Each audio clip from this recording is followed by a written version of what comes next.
جائے اور راستے میں مر جائے تو اللہ تعالیٰ قیامت تک اسے حج کرنے کا ثواب عطا فرماتا ہے، کیونکہ وہ سفر میں مرا ہے نا. اتنی بڑی ایک طرح سے سعادت ہے. مگر اس بندے کا حال دیکھو. کہتے ہیں اس کو دفنانے کے لیے جب قبر کھودی تو دیکھتے ہیں کہ وہ پوری قبر کالے سانپوں سے بھر گئی. ہم گھبرا گئے. ہم نے جو ہے وہ دوسری قبر کھودی. دیکھتے ہی دیکھتے وہ قبر بھی کالے سانپوں سے بھر گئی. ہم پریشان ہو گئے اور ہم نے کہا حضرت آپ کے پاس آئے ہیں، بتائیے ماجرا کیا ہے. سیدنا ابن عباس رضی اللہ تعالیٰ فرماتے ہیں یہ اس کا کینہ ہے جو اپنے دل میں رکھتا تھا، جاؤ اس کو وہی سانپوں کے درمیان جا کر دفنا دو.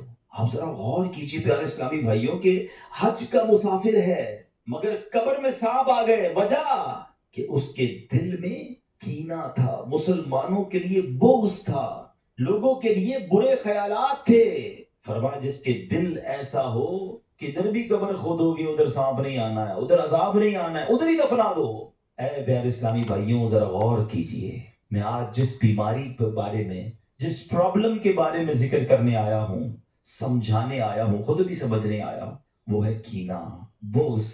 میں اس کی تعریف بھی بیان کروں گا کہ کینہ کہتے کس کو ہیں. اور ہو سکتا ہے کہ ابھی تک تو کسی کو سمجھ ہی نہ آیا ہو کہ کینہ کیا ہے، یا پھر کینہ میں تو نہیں کرتا.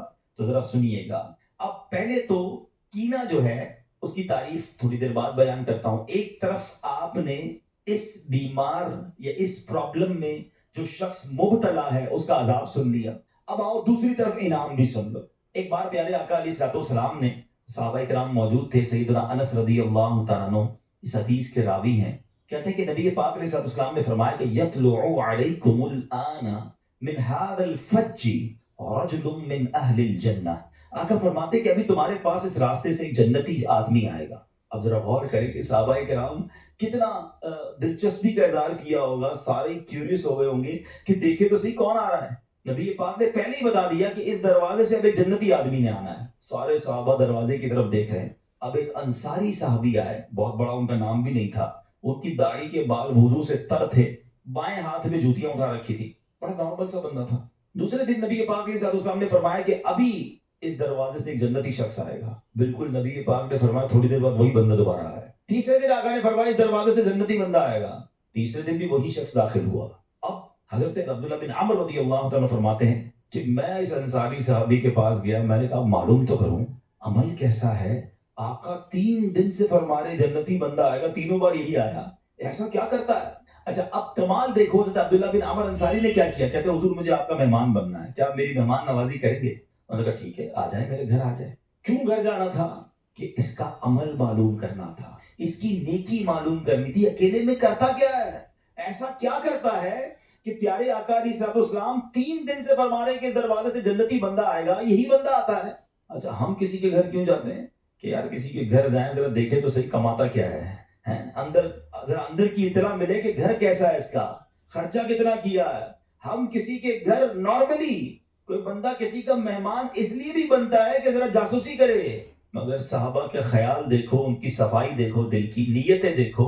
کہتے اس لیے مہمان بننا تھا کہ دیکھو تو صحیح نیکی کیا کرتے ہیں، یہ کون سی نیکی ہے جو اس بندے کو جنتی بنا بیٹھی. کہتے میں 3 دن اور 3 راتیں اس بندے کے گھر میں رہا. میں نے کوئی خاص عمل نہیں دیکھا، نارمل وہی نماز. ہم بھی نماز پڑھتے تھے، وہ بھی نماز پڑھتے، وہ بھی جناب ذکر اللہ کرتے تھے، ہم بھی کرتے. کوئی ایکسٹرا آرڈنری کام تو میں نے نہیں دیکھا. 3 دن بعد میں واپس جانے لگا. میں نے کہا میں جا رہا ہوں. تو اس نے کہا کہ آپ آئے کیوں تھے؟ کہا میں تو اس لیے آیا تھا کہ آپ کا کوئی خاص عمل ہے جو میں دیکھوں کہ پتہ چلے کہ 3 دن تک نبی پاک نے فرمایا کہ اس دروازے سے جنتی شخص آئے گا، تینوں بار آپ آئے، آپ کا کوئی ایسا ایکسٹرا کوئی خاص کوئی بڑا عمل تو مجھے نظر نہیں آیا. تو وہ صحابی پتہ کیا کہتے ہیں کہ میرا عمل تو وہی ہے جو آپ نے دیکھا، میں تو نارمل سا آدمی ہوں، مگر ایک بات ضرور ہے کہ میں اپنے دل میں کسی مسلمان کے لیے کینہ نہیں رکھتا ہوں، نہ ہی کسی مسلمان کو ملنے والی نعمت پر حسد کرتا ہوں.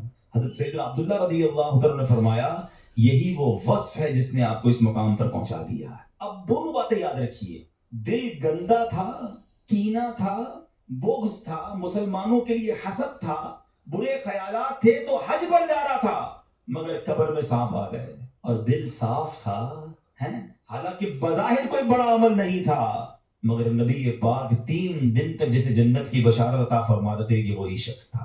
اب ذرا اپنے دل کو چیک کر لو.